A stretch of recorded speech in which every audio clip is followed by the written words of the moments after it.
Here is the English translation. Weekly spoilers for Beyond the Gates, April 6th to 10th. Tomas quits Bill's firm, but will Bill actually accept Tomas's resignation? Naomi and Jacob spend their anniversary apart as his dangerous mission continues. Anita criticizes Vernon and Donnie, while a fierce argument erupts between mother and daughter.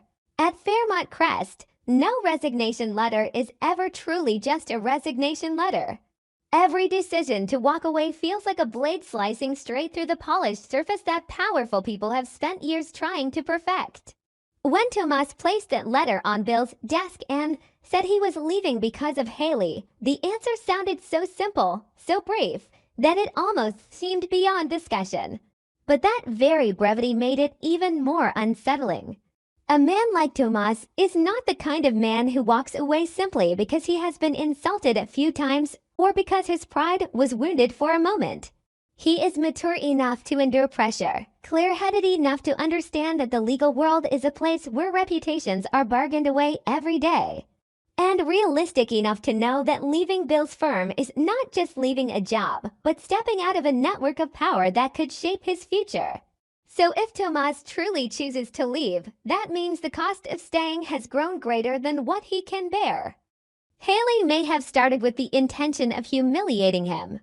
She may have only wanted to force him into retreat so she could feel victorious in a space where she is always struggling to prove her place.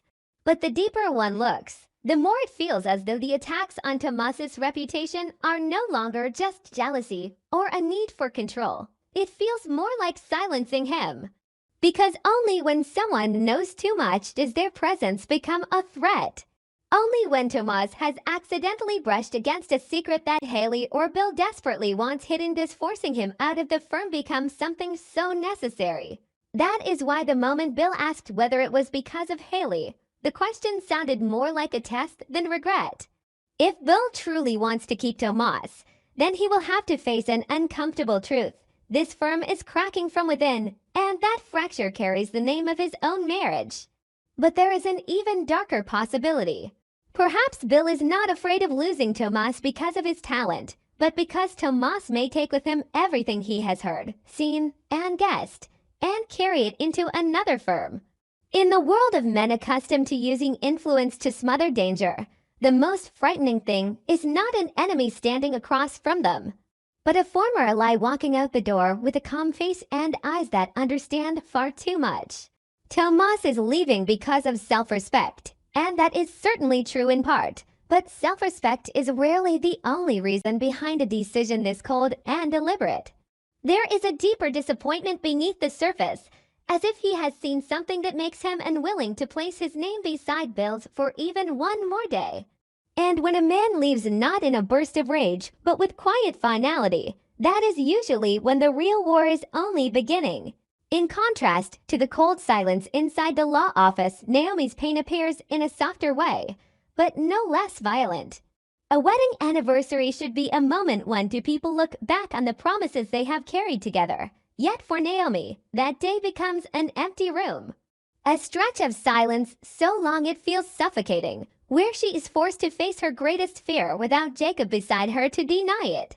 The saddest part of this marriage is that they are not apart because they have fallen out of love, nor because of betrayal.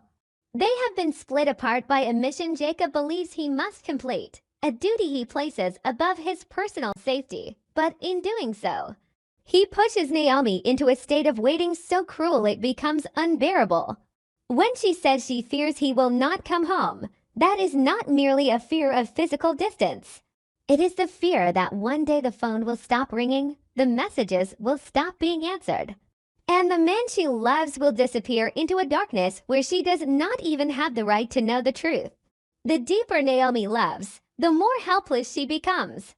The more she wants to trust Jacob, the more she is tortured by the gaps in what she knows, by the feeling that she is being asked to remain loyal to a secret that is slowly devouring her marriage. On the other side, Jacob is not standing in the position of a man who controls the game. When he tells Smitty that he is expanding the investigation to catch a bigger fish, it reveals that his ambition has gone far beyond an ordinary mission. He no longer wants to break just one link in the plasma ring. He wants to drag the entire beast into the light.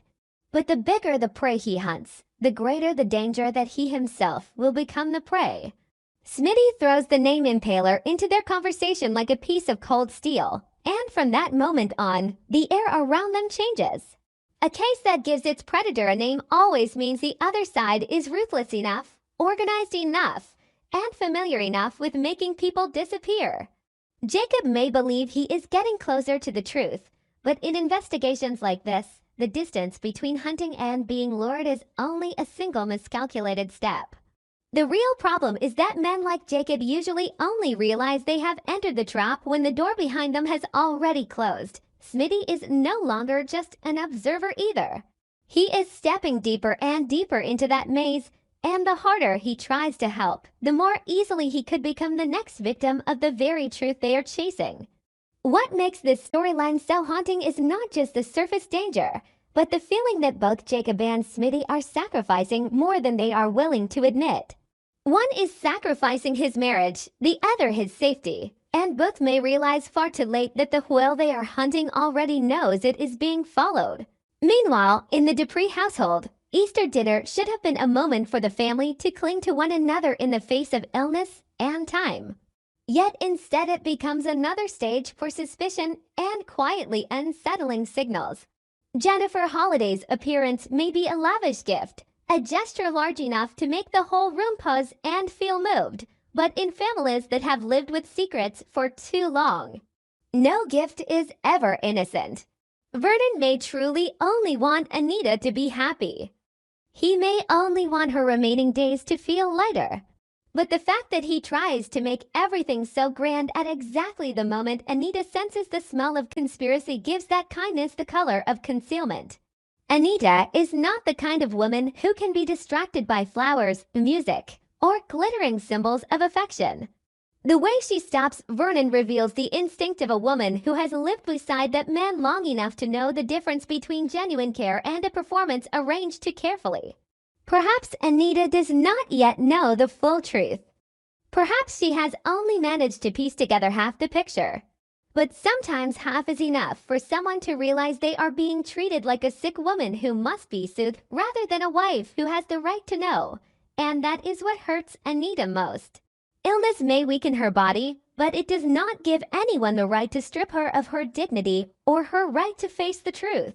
If Vernon and Donnie truly are plotting something, then their greatest mistake is not whatever the plot itself may be, but the fact that they underestimated Anita's intelligence and instinct. Elsewhere in Fairmont Crest, the story between Leslie and Marcel carries a softer kind of danger, more suspended in uncertainty, but no less sad.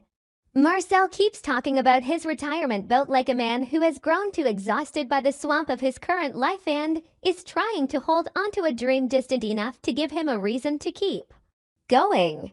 Men like Marcel do not speak so much about peace unless reality has already worn them down. That boat, then, is not merely an object.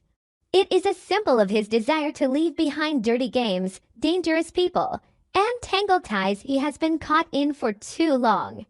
But the irony is that the more he talks about leaving, the more he reveals he has not really escaped at all.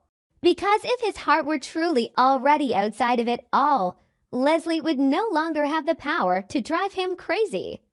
What he says may sound like a complaint, but his eyes betray him.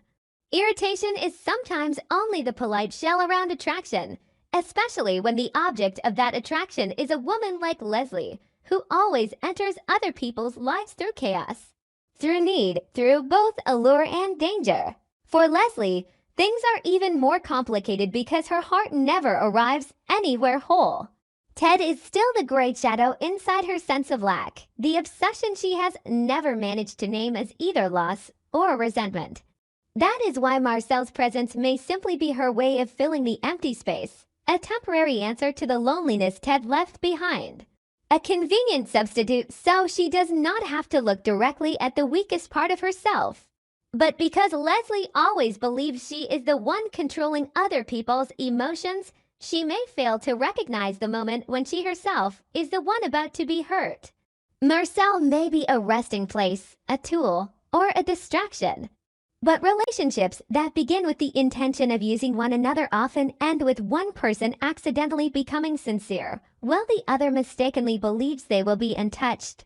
If Marcel's boat truly hints at a plan to leave, then the most painful question is not whether he will take Leslie with him, but whether, by the time he goes, Leslie will realize she has been using mockery to hide the fear of being left behind one more time. The tension between Samantha and June carries the feeling of a wound that has been cracking quietly for years and has finally made an audible break. A harsh accusation like that rarely comes from one isolated incident. It is usually the result of many disappointments forced into silence, many moments when a daughter has had to adjust her feelings in order to excuse her mother, until she no longer has the strength to do so. Samantha may be under pressure from too many sides. It may take only one final drop to make the cracked cup overflow. But her reaction shows that this feeling of neglect is not new. When a daughter asks her mother whether spending time with her children is really that hard, it means the pain of not being a priority has been living inside her for a long time. Is June truly selfish? The answer is probably not as simple as Samantha sees it in the middle of her anger. Perhaps June is only an exhausted woman herself, struggling with her own burdens, with the need to be seen as a person rather than a machine built only for sacrifice. But the tragedy of so many mother-daughter relationships is that the mother feels she has given too much, while the child grows up feeling that what she needed most was never given when it mattered. If that distance is never named, it becomes a sentence for both of them. June goes on believing she has been misunderstood, while Samantha goes on believing her mother only ever thinks of herself. When all of these lives are viewed together in a single day, Fairmont Crest becomes a place where everyone is standing at the edge of truth, yet no one is calm enough to receive it completely. Tomas is leaving because of something he can no longer swallow. Naomi loves her husband so deeply that waiting has become torture.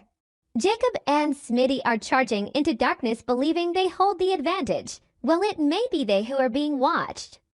Anita refuses to die inside an illusion arranged by pity. Leslie and Marcel are playing a game of mockery and attraction like two people who have both been wounded too deeply to admit they still long to be loved.